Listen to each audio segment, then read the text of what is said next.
Cam Barr for Cam's Mortgage Minute on Wednesday, March 20th. Hey, a few days ago we were talking about a possible market crash of about 44% worst case scenario.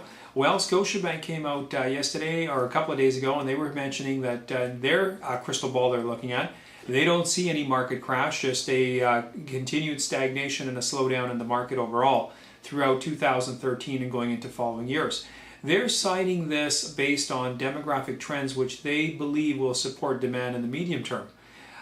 The sales have already dropped off more than 10% compared to spring of 2012, with prices leveling off, but yet not falling off the cliff like they did in the U.S. Prices seem to be holding. Now, a slowing housing market will definitely have some impact on some of the banks, particularly CIBC, National Bank, and TD, according to a new report by Barclays Capital. Canadian economy, though, basically Canada's economy through 2010 to 12 has fared relatively well compared to the U.S., which was sliding and sliding.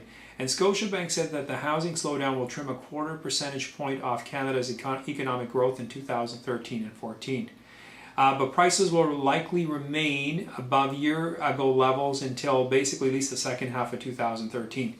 Now, Scotiabank does expect declines of about another 5%, but they figure those declines will happen over the next couple of years. They won't happen suddenly. And they basically are saying that the demographics, including steady immigration and the preference of baby boomers to stay in their homes, will support demand. And with an aging population, typically what happens when they age is if they're in a good market, they will sell off the assets sometimes and use those money for their retirement. But with prices being where they are now, a lot of them are choosing to just stay in their homes and keep them for the longer haul. Now, immigration is adding about 250 to 300,000 people to Canada's population every year. And this is going to be definitely leading to more household formations in Canada.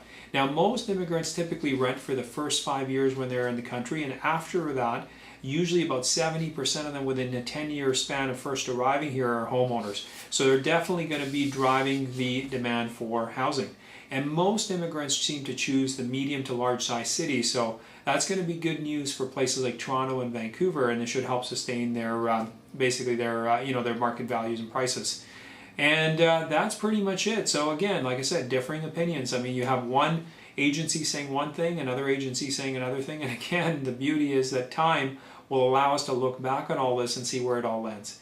Anyway, it's been Cam for Cam's Mortgage Minute. If you need anything mortgage-wise, don't hesitate. Give us a shout at the Auxilium team.